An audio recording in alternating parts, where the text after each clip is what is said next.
చేరి వచ్చిన సహోదర సహోదరులందరికీ తెలియచేస్తున్నాం. దేవుని వాక్యం కొరకై కీర్తనల గ్రంథము 34వ కీర్తన. కీర్తనల గ్రంథము 34వ కీర్తన.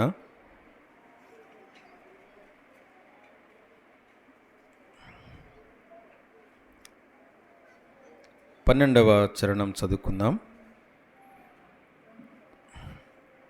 కీర్తనల గ్రంథము 34, 12వ చరణం. బ్రతుకగోరు వాడెవడైనా ఉన్నాడా? మేలు నొందుచు అనేక దినములు బ్రతుకగోరు వాడెవడైనా ఉన్నాడా? మళ్ళా చదువుకుందాం.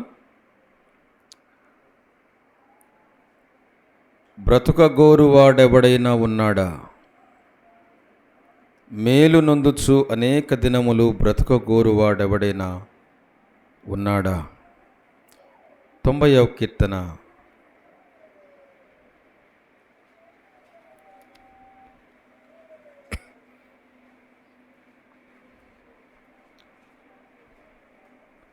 పన్నెండవ చరణం కూడా చదువుకుందాం. 90వ కీర్తన 12వ చరణం. మాకు జ్ఞాన హృదయము కలుగునట్లుగా చేయుము, మా దినములు లెక్కించుటకు మాకు నేర్పుము. మళ్ళా చదువుకుందాం. మాకు జ్ఞాన హృదయము కలుగునట్లుగా చేయుము, మా దినములు లెక్కించుటకు మాకు నేర్పుము.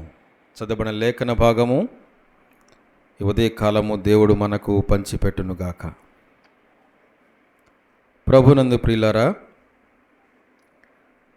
ఒక వచన భాగాన్ని మనం చదువుకున్నాం. ఏంటంటే,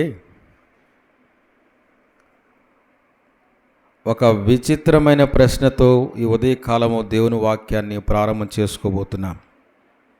ఏ వచనం? బ్రతకాలని ఎవరికైనా ఉందా? చాలా కాలం బ్రతకాలని ఎవరికైనా ఉందా? ఇదే అండి ప్రశ్న. బయట వాళ్ళని అడిగితే తిడతారు కదా, మనల్ని అడిగినా కూడా మనం అదే చేస్తాం. ఇది దేవుడు అడుగుతున్నాడు. బ్రతుకగోరు వాడెవడైనా ఉన్నాడా?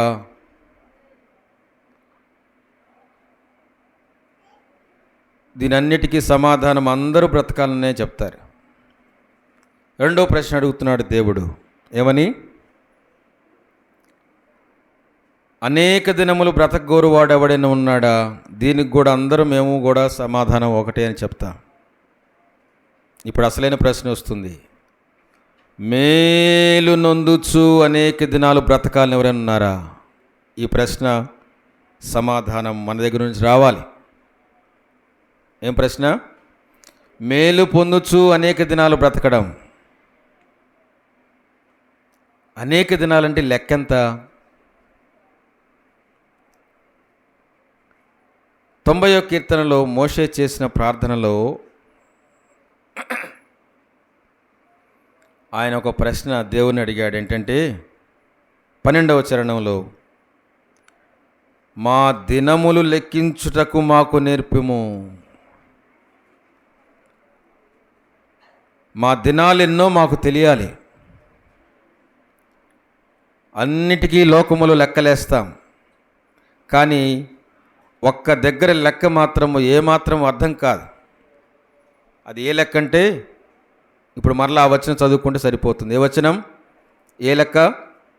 మన దినముల లెక్క మనకు అర్థం కావట్లేదు.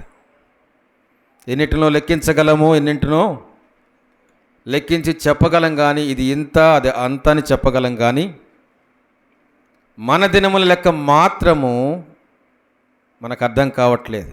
ఎందుకు? ద్వితీయోపదేశకాండములో ఒక వచనం రాయబడింది. ఏంటంటే, జీవమరణములు ఎవరి వశం? దేవుని వశం. జీవమరణములు దేవుని వశం అంటే ఏంటి అర్థం? జీవమిచ్చినవాడు దేవుడు, మరణమును కూడా విధించినవాడు దేవుడు. నువ్వు అవునన్నా కాదన్నా, ఒప్పుకున్నా ఒప్పుకోకపోయినా కాదన్నా, మనమందరం ఎవరి వశంలో ఉన్నాం? దేవుని వశములో మనం ఉన్నాము.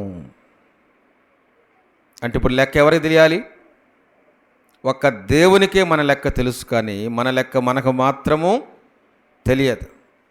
కాకపోతే అభిమానాన్ని బట్టి, కట్టుకున్న బంధాన్ని బట్టి, కన్న బంధాన్ని బట్టి, పెంచుకున్న బంధాన్ని బట్టి ఉంటే బాగుండు, బ్రతికితే బాగుండు అనుకుంటాం.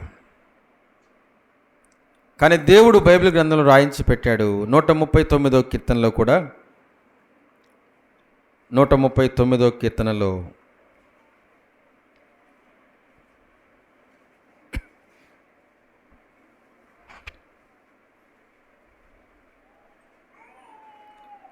నూట 39వ కీర్తనలో 16వ చరణము, నేను పిండమునై ఉండగా నీ కన్నులు నన్ను చూచెను.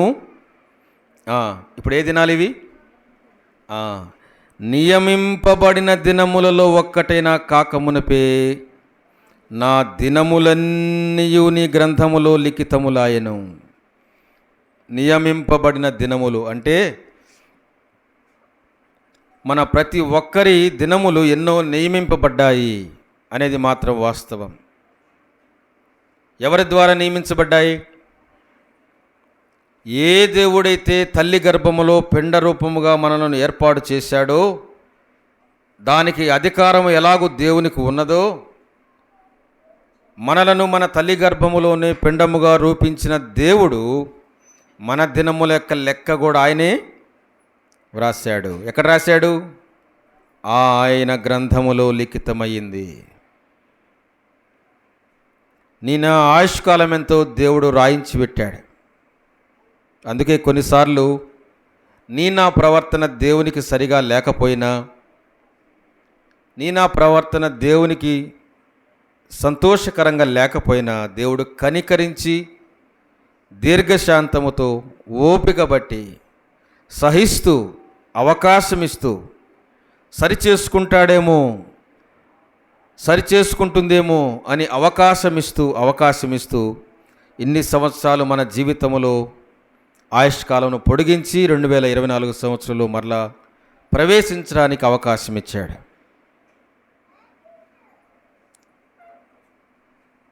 బ్రతుకగోరువాడెవడైనా ఉన్నాడా?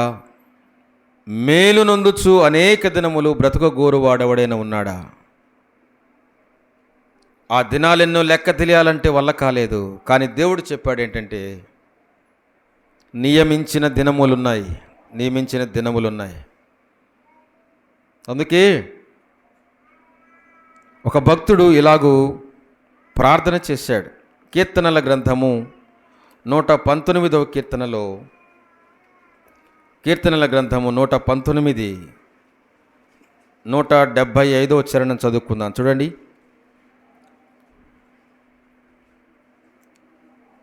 కీర్తనల గ్రంథము 119 175వ చరణం చదువుకుందాం. ఏముంది అక్కడ? నీవు నన్ను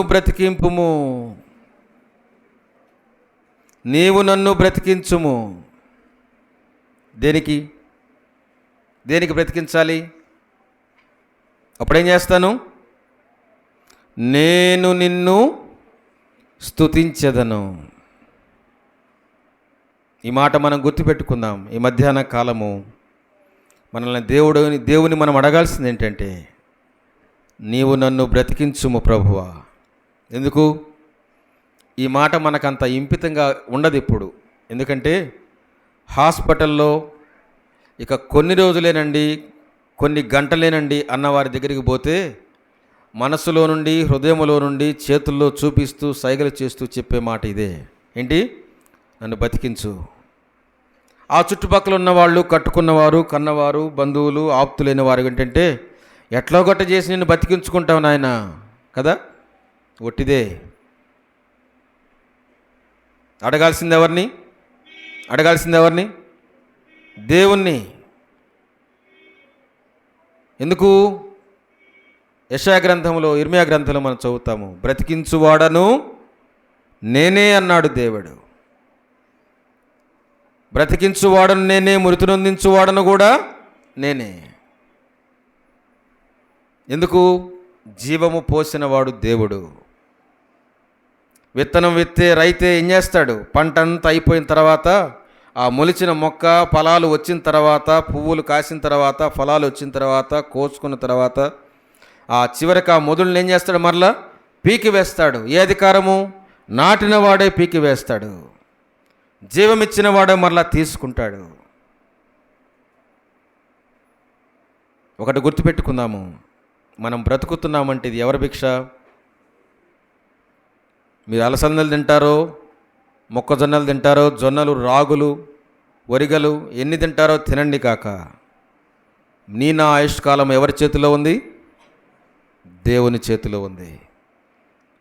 ఒక మాట ఏంటంటే 119వ కీర్తన 175వ చరణంలో మొదటి మాట, నీవు నన్ను బ్రతికించుము, బ్రతికింపుము. ఎందుకు? దేనికి బ్రతికించాలి నిన్ను నన్ను? దేనికి? పిల్లవాడు ఏదైనా ఒక వస్తువు అడిగితే ఏం చేస్తాం? దేనికిరా అంటాం కదా. దేవుడిని కూడా అడిగితే ఈ పదాన్ని, ఈ మాటను అడిగితే దేవుడు ఏమంటాడు? దేనికి? ఎందుకు బ్రతికించాలి నిన్ను? ఒకసారి ఈ ప్రశ్న మనం వేసుకొని రాసుకోగలిగితే రాసుకొని చూడండి. ఎందుకు బ్రతికించాలి నిన్ను నన్ను దేవుడి లోకంలో? దేవునికి ప్రయోజనకరంగా నా జీవితం ఎంతవరకు ఉన్నదో, ఎందుకు ఆయుష్కాలం పొడిగిస్తున్నాడు? ముసలివారిని అడిగితే చెప్తారు, దేవుడు నన్ను ఎందుకు బ్రతికించాలంటే కూతురు పెళ్లి చేశాను, కొడుకు పెళ్లి చేశాను, మనవాళ్ళు పుట్టారు, మనవ సంతానం పెళ్లి కూడా చూసిపోదాం అనుకుంటా ఉంటారు. లేకపోతే కూతురు పెళ్లి చేశారు, కొడుకు పెళ్లి చేశారు, మనమ సంతానం చూసి చనిపోదాం అనుకునే వాళ్ళు కొంతమంది ఉంటారు. తల్లిదండ్రులను అడిగితే పిల్ల పెళ్లి చేసి, పిల్లోడు పెళ్లి చేస్తే చాలయ్యా, నా బాధ్యత తీరిపోయింది, అంతవరకు బతికితే చాలు. అసలు ఉద్దేశం ఏంటి? దేవుడు నిన్ను నన్ను బ్రతికిస్తున్న ఉద్దేశం వేరు, నీవు నేను బ్రతకాలను కోరుకుంటున్న ఉద్దేశం వేరు. లోకస్తులను అడిగితే ఈ మాటలు చెప్తే సమంజసమే, కానీ దేవుని వాక్యాన్ని చేత పట్టుకుని చెప్పే మనకు ఆ సమాధానము సరి అనేది కాదు. ఇక్కడ కీర్తనకారుడు బ్రతిమాలుతూ దేవుని అడుగుతున్నాడు, ఏమని? 119వ కీర్తన 175వ చరణం మొదటి భాగము, నీవు నన్ను బ్రతికింపుము. ఏం చేస్తానప్పుడు? నీవు నన్ను బ్రతికిస్తే నేనేం చేస్తాను? ఇల్లు కట్టుకుంటాను. నీవు నన్ను బ్రతికిస్తే నేనేం చేస్తాను? పిల్లోడు బాగోగులు చూస్తాను కదా. ఇవన్నీ బాధ్యతలు వాస్తవమే, కానీ దీనన్నిటికీ మించిన బాధ్యత దేవుని కొరకై జీవించవలసిన బాధ్యత ఉన్నది. ఈయన కీర్తనకారుడు ఏమంటున్నాడు? నేను నిన్ను స్తుతిస్తాను. నీవు నన్ను బ్రతికిస్తే నేనేం చేస్తాను? నేను నిన్ను స్తుతిస్తాను. రెండవదిగా మనం గమనిస్తాము, నీవు నన్ను బ్రతికిస్తే నేనేం చేస్తాను? ఇదే 119వ కీర్తనలో 37వ చరణం చదువుకుందాం. 37వ చరణం 119వ కీర్తన 37వ చరణం, వ్యర్థమైన వాటిని చూడకుండా నా కన్నులు త్రిప్పివేయుము. తర్వాత ఏముంది? నీ మార్గములలో నడుచుకొనుటకు నన్ను బ్రతికింపుము. మొదటిది, నీవు నన్ను బ్రతికిస్తే నేను నిన్ను స్తుతిస్తాను. రెండవది, నీవు నన్ను బ్రతికిస్తే నీ మార్గములు నడుచుకుంటాను. అసలు ఇటువంటి ప్రార్థన ఎప్పుడైనా చేశామో లేదో నాకైతే తెలియదు. ఈ ఉదయకాలము దేవుడు ప్రత్యేకంగా మనందరికీ జ్ఞాపకం చేస్తున్నాడు ఏంటంటే, మనం ఎందుకు బ్రతకాలి? బ్రతికి నీవేమైనా చేయి, కానీ ఇవి మాత్రం మర్చిపోవద్దు. ఏంటివి? దేవుణ్ణి స్తుతించడం. ఎందుకు? ఒక క్షణం ఎంత విలువైందో హాస్పిటల్లో ఐసీయూలో ఉంటే తెలుస్తుందండి కదా. ఒక గుండె ఒక క్షణము కొట్టుకోవడానికి కట్టే ఖరీదు ఎంతో హాస్పిటల్లో ఐసీయూలో ఉంటే తెలుస్తుంది కదా. ఒక కిడ్నీ, ఒక మూత్రపిండము పని చేయాలంటే ఒక క్షణము, ఒక సెకను హాస్పిటల్లో ఉంటే తెలుస్తుంది మూత్రపిండం ఆడాలంటే ఎంత ఖర్చు. మనలో ప్రవహించే రక్తము శుద్ధి కావడానికి ఎన్ని గంటలు పడుతుందో, అది శుద్ధి కావడానికి ఎంత సమయం పడుతుందో, దానికి ఎంత ఖర్చు పెట్టాలో డయాలసిస్ చేయించుకునే వారికి తెలుస్తుంది. ఇలాగ చెప్పుకుంటూ పోతే ప్రతి అంశం ఒక క్షణము మానవుని యొక్క నిర్వహణకు, మన దేహంలో ఉన్న భాగాలు నిర్వహించబడటానికి అయ్యే ఖర్చు లక్షల్లో ఉంటుందండి. ఎన్ని గంటలకి? ఒక సెకండ్కండి. ఈ రకాన ఎన్ని సంవత్సరాలు మన జీవితంలో దాటిపోయాయి. మన దేహములో భాగాలన్నిటినీ దేవుడు క్రమముగా ఉంచి, అన్నిటినీ సక్రమంగా పనిచేసే అవకాశాన్ని ఇచ్చి, అనుమతి ఇచ్చి, అవకాశం ఇచ్చి, చేతిలో బైబిల్నిచ్చి, కూడుకోవడానికి సంఘాన్ని, మందిరాన్ని ఇచ్చి, ప్రార్థనా జీవితాన్ని ఇచ్చి, రక్షణ అనుభవాన్ని ఇచ్చి, దేవుని సన్నిధిలో గడపడానికి అవకాశం ఇస్తే, నా జీవితాన్ని దేవునికి వెచ్చిస్తున్నాము, దేవుని కొరకు ఎలాగో జీవిస్తున్నాము, అసలు దేవుని ఎంతగా జ్ఞాపకం చేసుకుంటున్నాము గుర్తుపెట్టుకుంటే ఎంత ఖర్చు నీ మీదనేమో నా మీద పడుతుంది. ఒక పిల్లవాడిని హాస్టల్లో చేర్పించాం. వాడు చదువుకోవట్లేదు. సంవత్సరం దాటిపోయింది. 4-5 లక్షలు కట్టారు.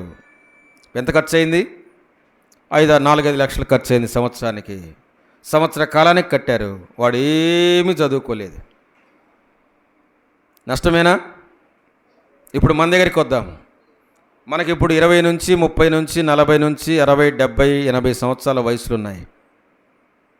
దేవుడు మనకు ఆయుష్కాలను పొడిగించి అంత ఖర్చు నీ మీద నా మీద పడకుండా మన అవయవాలన్నీ సక్రమంగా పనిచేస్తూ అవకాశాన్ని ఇచ్చాడు, అనుమతినిచ్చాడు, ఆయుష్కాలను పొడిగించాడు, దేవుని కొరకై జీవించమని చెప్పాడు. నా నోట దేవుని స్తుతించడానికి ఎప్పుడైనా తెరిచిందా? నా జీవితము దేవుని మార్గములు నడవడానికి ఎప్పుడైనా ఆశించిందా?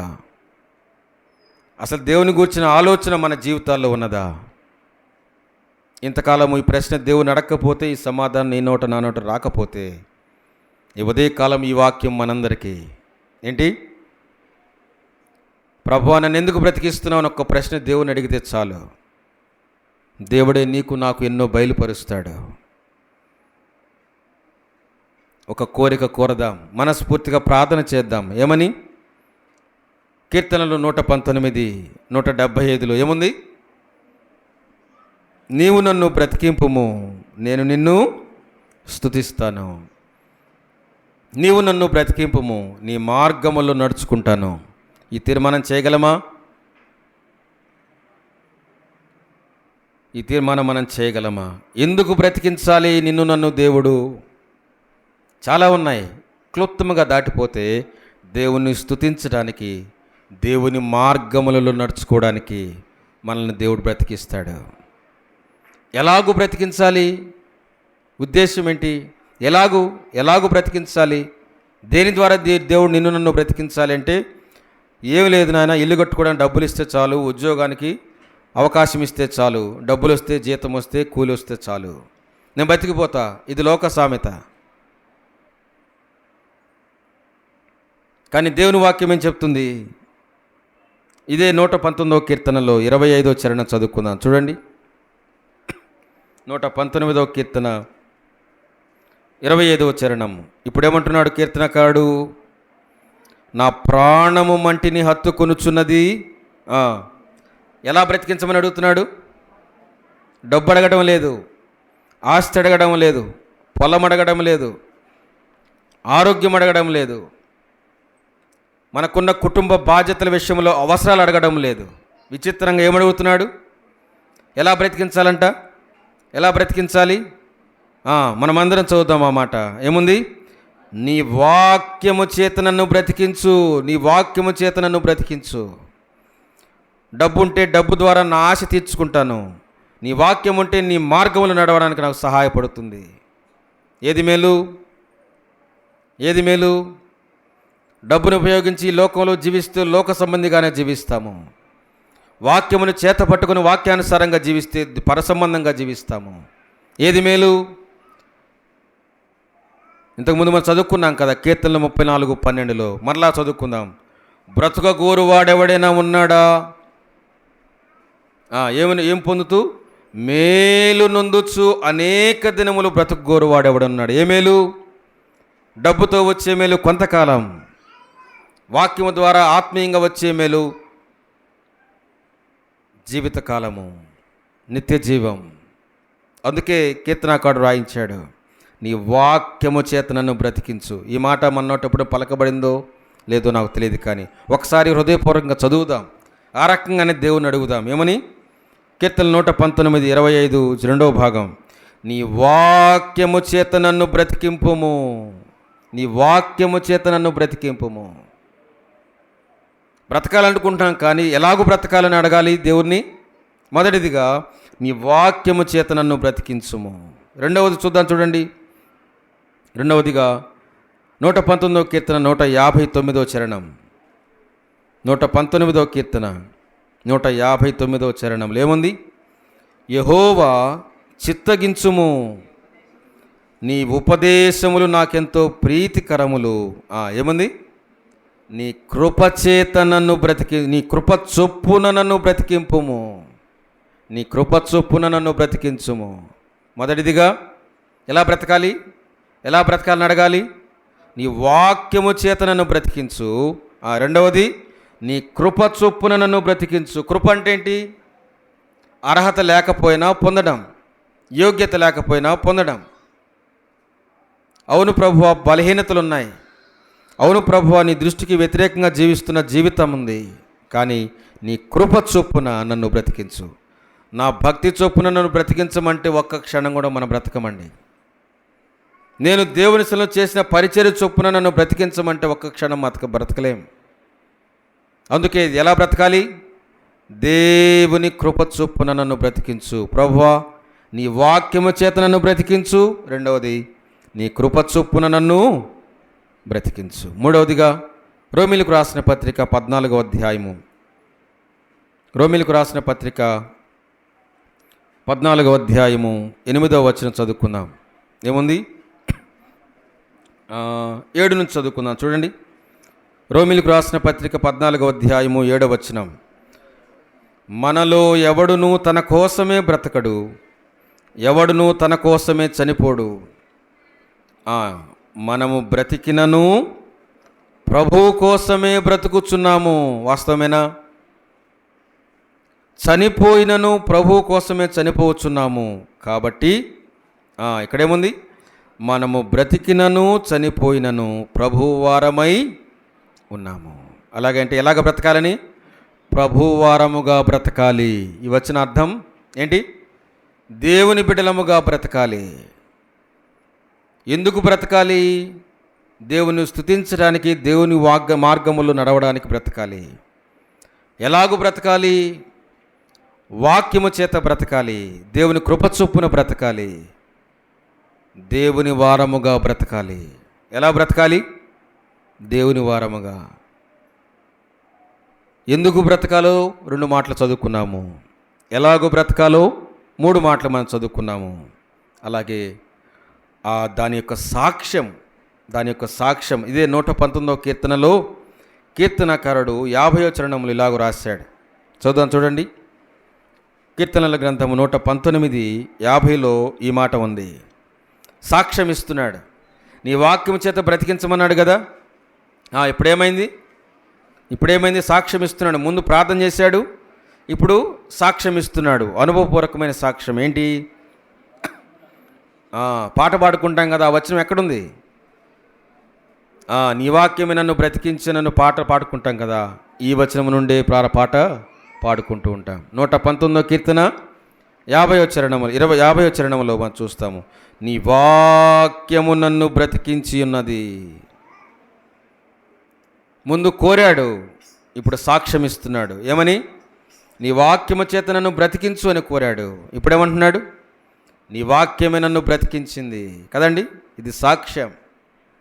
రెండవది, ఇదే 119వ కీర్తన 93వ చరణంలో కూడా చదువుకుందాం, చూడండి. 119:93. నీ ఉపదేశము వలన నీవు నన్ను బ్రతికించితివి. ఉపదేశం అంటే దేవుని దాసులు నోట పలికించబడిన దేవుని వాక్కులు. ఇలాగ వాక్యం వింటూ ఉంటాం. ఈ వాక్కులను బట్టే నేను బ్రతికించబడ్డాను, బ్రతికాను. అలాగైతే వాక్యం వినడం ఎంత భాగ్యం. ఎంత జాగ్రత్తగా వాక్యం వినాలో. వాక్యము చదువుకోవాలి, వాక్యము చేత బ్రతికించబడతాము. వాక్యమును దేవుడు పలికిస్తూ ఉండగా వింటూ ఉండాలి. ఉపదేశం. అలాగూ మనం బ్రతికించబడతాం. ఎన్నో బాధలు కష్టాలు గుండా వస్తూ ఆదివారం వచ్చింది కదా ప్రార్థనకి వెళ్ళాలి కదా అని వస్తుంటాం. ప్రార్థన కూడికి కదా వెళ్ళొద్దాం, ఒక గంట అని వెళ్ళొస్తాం. వాక్య ధ్యాన కూడికి కదా వెళ్ళొద్దాం, ఒక గంట అని వెళ్ళొస్తాం. అనాలోచితంగానే, ఆచారంగానే, అలవాటుగానే కొన్నిసార్లు మనస్సు ఒక రకంగా బాధలో ఉంటుంది, కష్టములో ఉంటుంది. వాక్య ధ్యాన కూడికి కాబట్టి వెళ్ళొద్దాము ఒక గంట అనుకొని అలా వచ్చి ఇలా వెళ్ళిపోతుంటాం. కానీ దాని విలువేంటో తెలుసా? అనేక దినాలు బ్రతికించబట్టానికి సరిపోయిన ఉపదేశాన్ని దేవుడు తన భక్తుల నోట మనకు తెలియచేస్తూ ఉంటాడు. వాక్య ధ్యాన కూడిక ప్రాముఖ్యత, ప్రార్థనా కూడిక దాని ప్రాముఖ్యత ఈ వచన భాగాల్లో మనం చూస్తామండి. నీ వాక్యం నన్ను బ్రతికించింది, నీ ఉపదేశము నన్ను బ్రతికించింది. అందుకే కీర్తనకారుడు 23వ కీర్తనలో చివరి చరణం మనం చదువుకుంటే 23వ కీర్తన చివరి చరణం 6వ చరణం ఏముంది అక్కడ? నేను బ్రతుకు దినములన్నీయు కృపాక్షేమములే నా వెంట వచ్చును. ఈ వచనంలో ఒక మాట ఉందండి ప్రత్యేకంగా. ఏంటంటే, నా బ్రతికే దినాలన్నీ క్షేమంగా ఉండాలి అనుకుంటాం, అంతవరకు బాగానే ఉంటుంది. కృపాక్షేమములు అంటే ఏంటి అర్థం? ఒకటి గుర్తుపెట్టుకుందాము. కృప అనగానే, కృప ఎప్పుడు వస్తుంది? కష్టం ఉన్నప్పుడే కృప వస్తుందండి, గుర్తుపెట్టుకుందాం. ఇదివరకు మనం ఎప్పుడైనా ధ్యానం చేస్తున్నాం. శ్రమ కలిగినప్పుడు ఏమొస్తుంది? కృప ఉంటుంది. కష్టం ఎక్కడ ఉంటుందో కృప అక్కడ ఉంటుంది. ఎందుకు? కొరింథీయులకు రాసిన 2వ పత్రిక 12వ అధ్యాయము 7, 8, 9, 10, 11, 12, 13 వచనాలు మనం చదివితే, పౌలు గారు చేసిన ప్రార్థనకు దేవుడు ఏం చేశాడు? సమాధానం ఏమన్నాడు? మన ఇంట్లో బోర్డులు ఉన్నాయి కదా, ఏమని రాశాడు దేవుడు? ఏమని చెప్పాడు దేవుడు? నా కృప నీకు చాలు, చాలినంత కృప నీకు ఇచ్చాను. కృపను ఎప్పుడు ఇచ్చాడు పౌలు గారికి? ఆయనకు అనారోగ్యం ఉన్నప్పుడు, కష్టం ఉన్నప్పుడు, బాధ ఉన్నప్పుడే దేవుడు ఏమిచ్చాడు? కృపనిచ్చాడు. అదే పత్రికల్లో మనం చదువుతాము, కొత్త నిబంధనలోనే, పాపం ఎక్కడ విస్తరించెనో కృప అపరిమితముగా విస్తరించింది అన్నాడు. కృప ఎక్కడ ఉంటుంది? పాపము చేయవారి దగ్గరే కృప ఉంటుంది. ఎందుకు? క్షమించడానికి, రక్షించడానికి, కాపాడటానికి. ఎప్పుడైనా గమనించండి, హైవేల పక్కన ఎక్కువగా హాస్పిటల్స్ ఉంటాయి. ఎందుకు? ఎవరైనా రోడ్డు ప్రమాదం చెందిన ఇబ్బంది అయినా కానీ వెంటనే వారిని కాపాడటానికి హాస్పిటల్స్ ఎక్కడ ఉంచుతారు? రోడ్డు పక్కనే. ఎందుకు?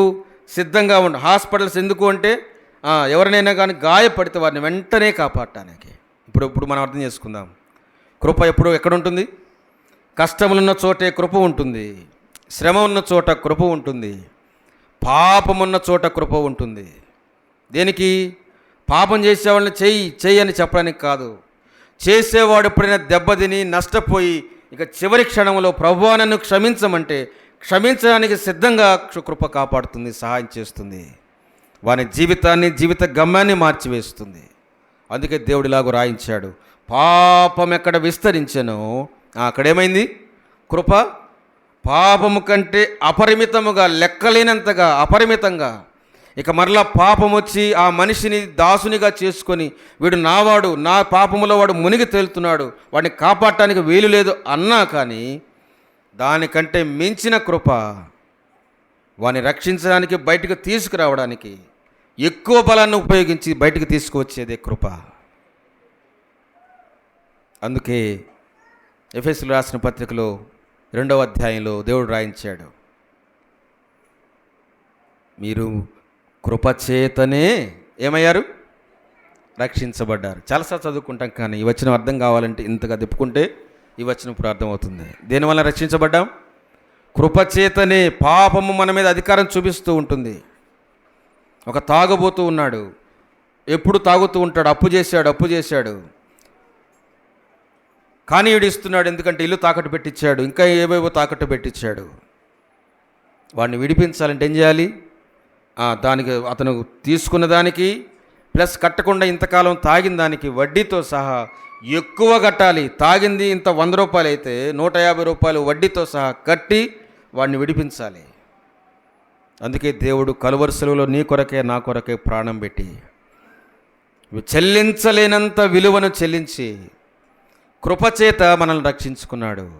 అందుకే దేవుని వాక్యంలో రాయించబడింది ఏంటంటే, కృపచేతనే మీరు రక్షించబడి ఉన్నారు కదండి.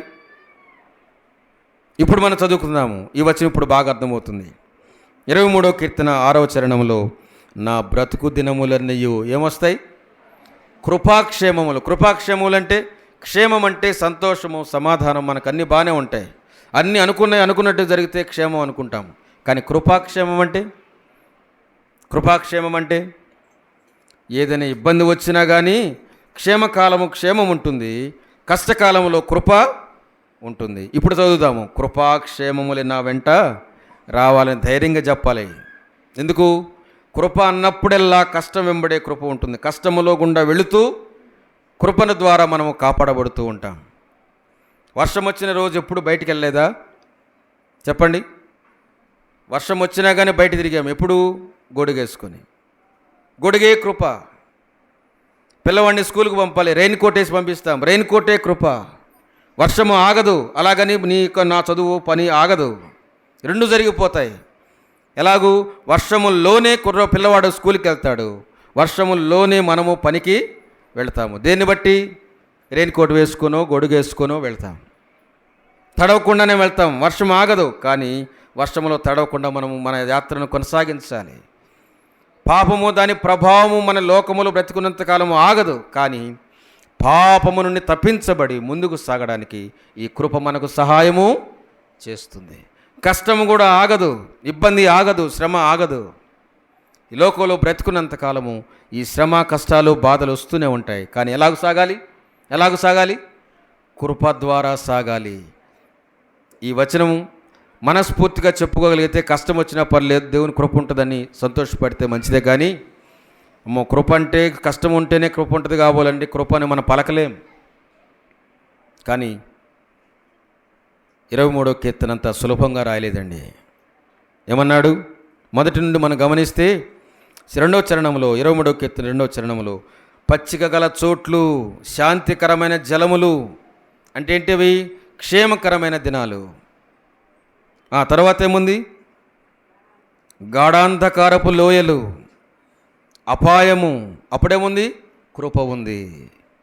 ఈ రెండింటిని మిళితం చేసి ఇప్పుడు వాక్యం చెప్పాడు. ఏమనంటే, నేను బ్రతుకు దినములన్నీ కృపాక్షేమములే నా వెంట వచ్చును. అలాగూ దాటిపోయి సమయం అంతా దాటిన తర్వాత ఇంకేం చేస్తాను? చిరకాలము యెహోవా మందిరములో నేను నివాసము చేస్తాను. ఇలాగూ మనము చిరకాలము దేవుని సన్నిధిలో చేరి నివాసం చేయడానికి దేవుడు తన కృపను, క్షేమమును మనకి ఇస్తూ ఉండగా, ఇప్పుడు అడుగుదాం, ప్రభువా నన్ను ఎందుకు బ్రతికించావు? ఎప్పుడైనా ప్రశ్నించుకున్నామా? దేవుని అడిగామా, నన్ను ఎందుకు బ్రతికించావు ప్రభువా? రెండవదిగా, నన్ను బ్రతికించు. దేనికి బ్రతికించాలి? నిన్ను స్తుతించడానికి, నీ మార్గములు నడవడానికి నన్ను బ్రతికించు. ఎలాగో బ్రతికించాలి? నీ వాక్యము చేత నన్ను బ్రతికించు. నీ కృప చొప్పున నన్ను బ్రతికించు. బలహీనతలున్నాయి ప్రభువా, నీ కృప చొప్పు బ్రతికించు. సరిచేయి, బలపరచు. కోపం తగ్గలేదు, మాట తగ్గలేదు, బలహీనత తగ్గలేదు, వదులుకోలేకపోతున్నా, అయినా కానీ నీ కృపచేత నన్ను బ్రతికించు. నీ కృపచేత నన్ను నడిపించు. నీ కృపచేతనే నన్ను అంగీకరించు. నీ కృపచేతనే నా బలహీనతలు దాటి ముందుకు సాగడానికి నాకు సహాయం చేయి. ఇలాగూ నన్ను బ్రతికించుని దేవుని అడిగితే దేవుడు నిన్ను ఇంకా గొప్పగా వాడుకుంటాడు. నన్ను బ్రతికించమనే కోరిక అయితే ఉంది, కానీ ఎలాగ బ్రతకాలి? ఎందుకు బ్రతకాలి?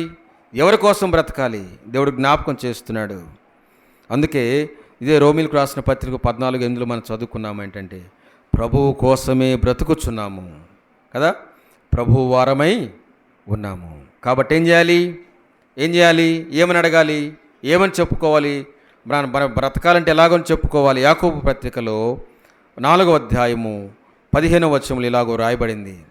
దేవుడు రాయించి పెట్టాడు. ఏమనంటే, యాకోబు పత్రిక 4వ అధ్యాయము 15వ వచనంలో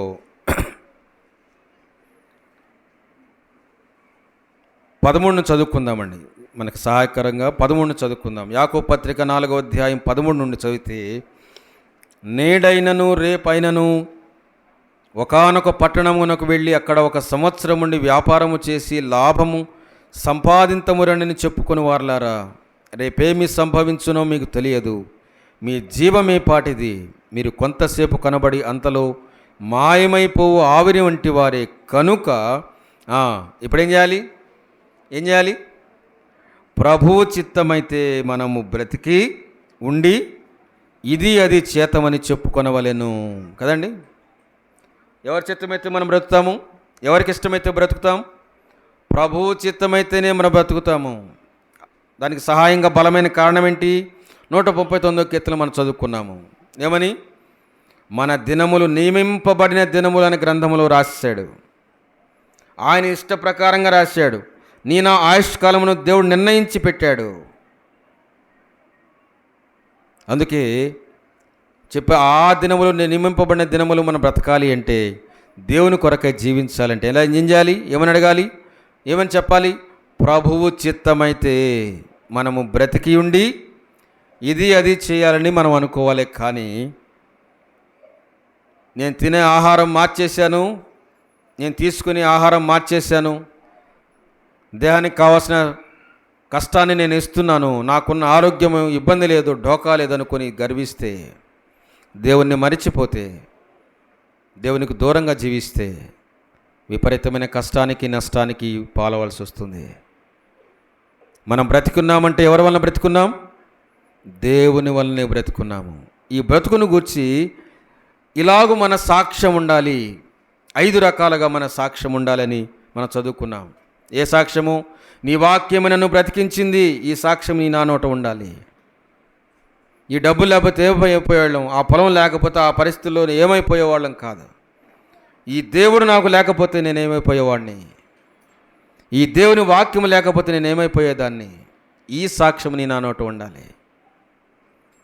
ఆ దేవుని ఉపదేశం ఆ రోజు నేను విన్నాను కనుక నేను బ్రతికించబడ్డాను, లేకపోతే నిరాశ నిస్పృహల్లో ఉన్నాను. ఈ సాక్ష్యం నీ నా నోట ఉండాలి. నా బ్రతుకు దినములన్నీ కృపాక్షములు నా వెంట వస్తాయి. నిరీక్షణతో కూడిన జీవితం నీకు నాకు ఉండాలి. ప్రభు కోసం బ్రతుకుచున్నాము, ఈ మాట చెప్పగలిగే సాక్ష్యము నీకు నాకు ఉండాలి. ప్రభువారమై ఉండి బ్రతుకుచున్నాము, ఈ మాట నీ నా నోట ఉండి సాక్ష్యం పలకబడాలి.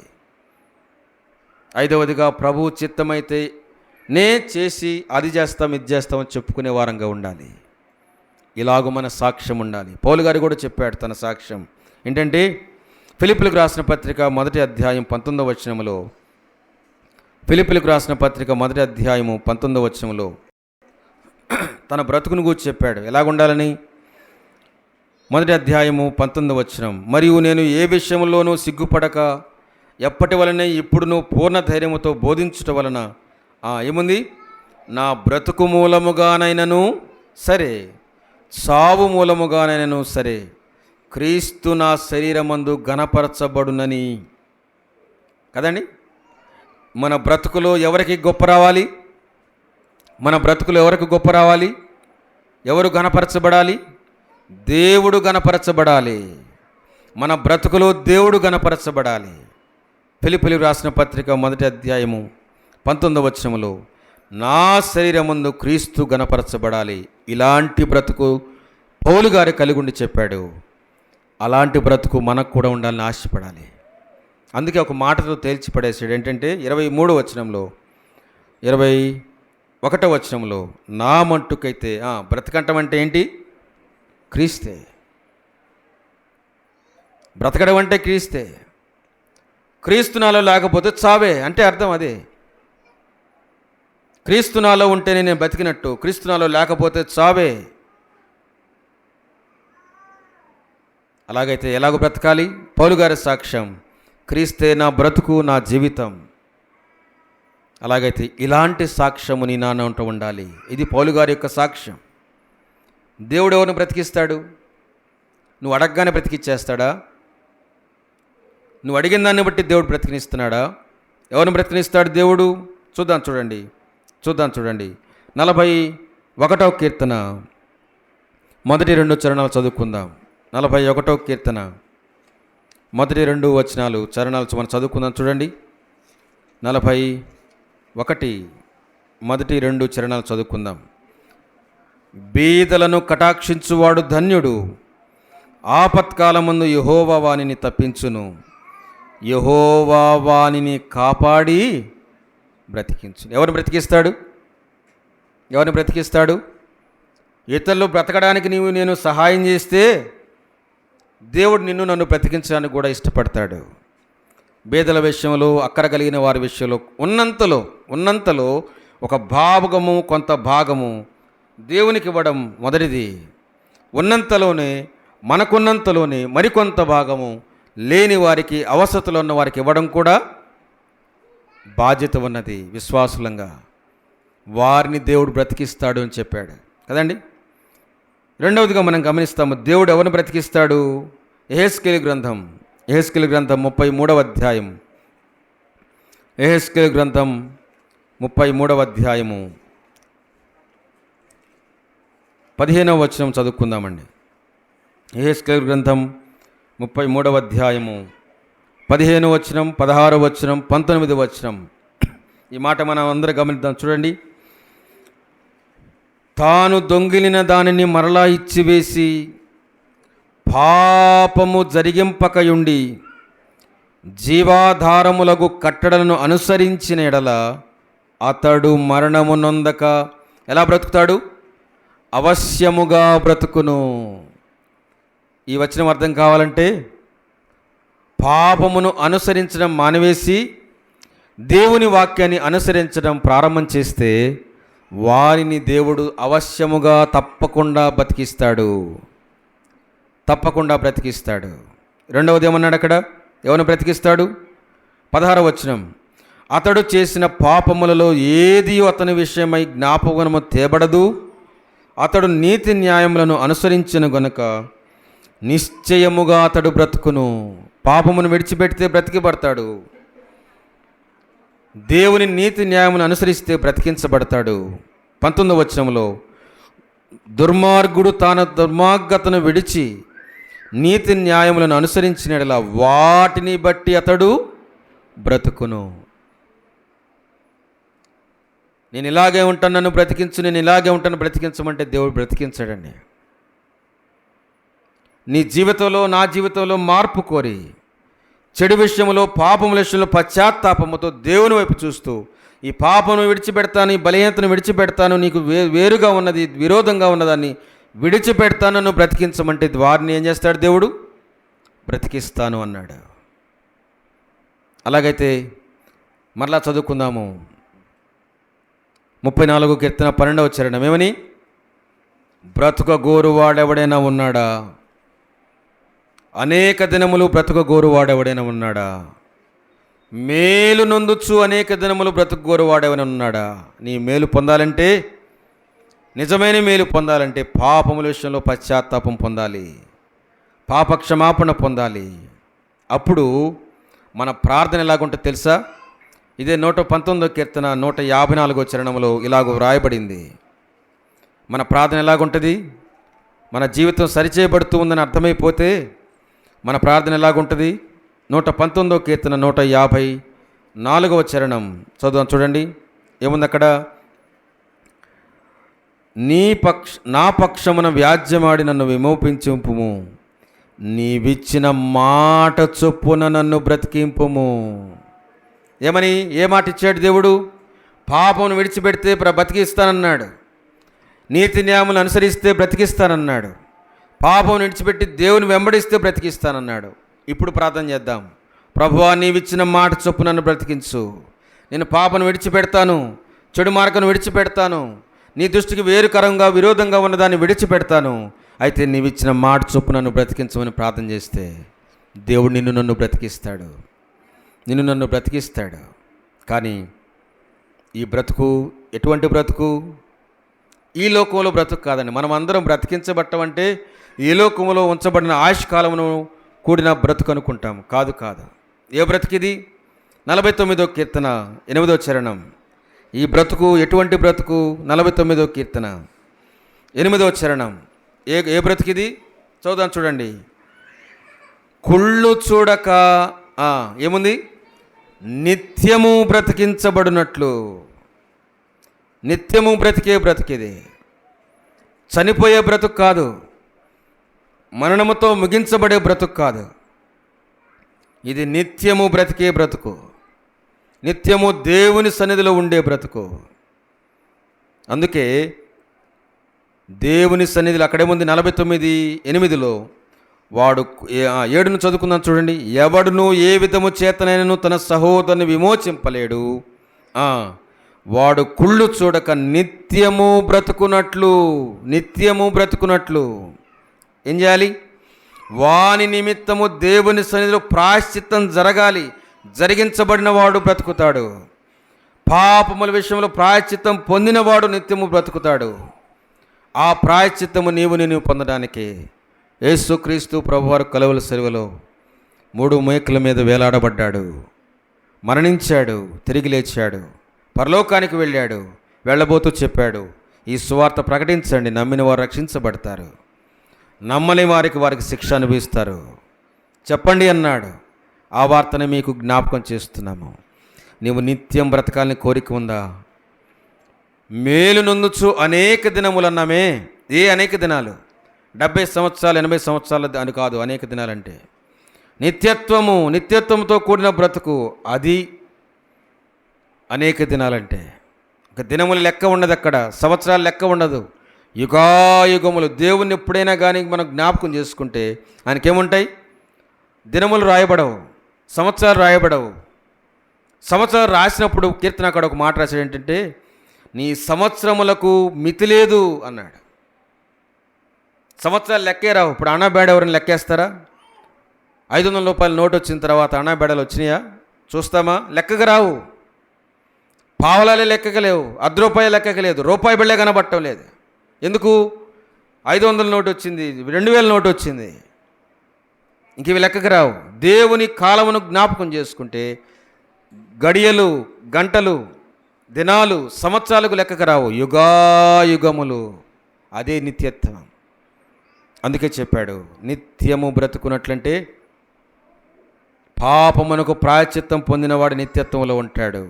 అదే నిజమైన మేలు. అందుకే చెప్పాడు. కొరింథీయులకు రాసిన మొదటి పత్రిక 15:23 చివరికి ఈ మాట మనం చదువుకొని మనం ముగించుకుందాం. నమ్మని వారికి దేవుడు వాక్యంతో జ్ఞాపకం చేస్తున్నాడు. పాపములకు ప్రాయశ్చిత్తం పొందినవాడు, పరిహారం పొందినవాడే నిత్యత్వంలో ప్రవేశిస్తాడు. ప్రభువా, నేను పాపి, నన్ను క్షమించమని యేసుక్రీస్తు ప్రభును సొంత రక్షకుని అంగీకరించడానికి ఇష్టపడిన వారిని దేవుడు నిత్యత్వంలోకి తీసుకుని వస్తాడు. అలాగూ అంగీకరించిన వారికి దేవుడు ఒక నిరీక్షణ ఇచ్చాడు. ఏమిటా నిరీక్షణ? కొరింథీయులకు రాసిన మొదటి పత్రిక 15వ అధ్యాయము 23వ వచనంలో ఉంది. ఏమనుంది? వాడును తన తర వరుసలను బ్రతికింపబడును. ఏమిటి బ్రతుకు? లోకంలో బ్రతికిన బ్రతుకు కాదు. దేహము ఆ బ్రతికించబడినప్పుడు ఏ దేహం ఉంటుంది? ఈ మంటి దేహం ఉండదు. తన వరుసలోనే బ్రతికించబడును అంటే ఈ బ్రతుకు ఏంటి తెలుసా? మహిమ దేహముతో లేపబడే బ్రతుకు. అక్కడ నుంచి ప్రారంభమవుతుంది అసలైన బ్రతుకండి. మనం అనుకుంటాం బ్రతకడం అంటే, జీవితం అంటే ఏంటిది? ఈ లోకంలో ఉన్న 60, 70, 80 సంవత్సరాల జీవితాన్ని బ్రతుకు అనుకుంటున్నాం. కాదు. అసలైన బ్రతుకు ఎప్పటిది? యేసుక్రీస్తు ప్రభువారు వస్తాడు, మృతులైన వారిని మొదట లేపుతాడు, తర్వాత సజీవులనే ఉండు మనము వారితో కూడా కలిసి మేఘమండలం మీద కొనిపోబడతాము. ఈ లేపబడేవారు లేపబడతారే, వారిని ఏమన్నాడు దేవుడు?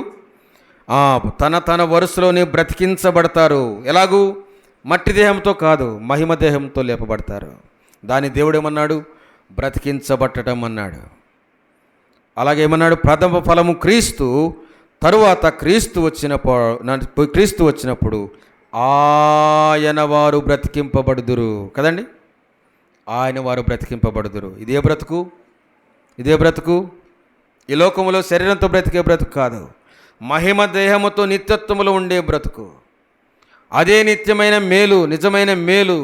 అందుకే కీర్తన గ్రంథం మనం చదువుకున్నాం కదా, ఏమని? 34:12 బ్రతుకు గోరు వాడెవడైనా ఉన్నాడా? మేలు నొందుచు అనేక దినములు బ్రతుకు గోరువాడైనా ఉన్నారా? అలాగూ బ్రతకాలను కోరుకుంటున్న వారు ఈ గుంపులు ఎవరైనా ఉన్నారా? రక్షణ పొందకపోతే రక్షించబడటానికి ఇదే సమయం.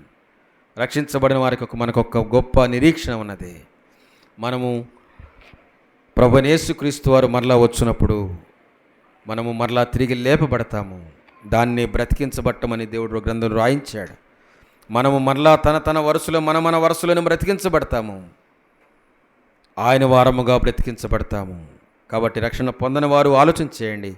రక్షణ పొందిన వారము ఆత్మీయంగా బలపరచబడటానికి ఎందుకు బ్రతకాలి, ఎలాగ బ్రతకాలి, ఎవరి కోసం బ్రతకాలి, ఎలాంటి సాక్ష్యం కలిగి బ్రతకాలో దేవుని వాక్యం ద్వారా మనము తెలియపరచబడ్డాం. మీకందరికీ వందనాలు తెలియస్తూ ముగిస్తున్నానండి.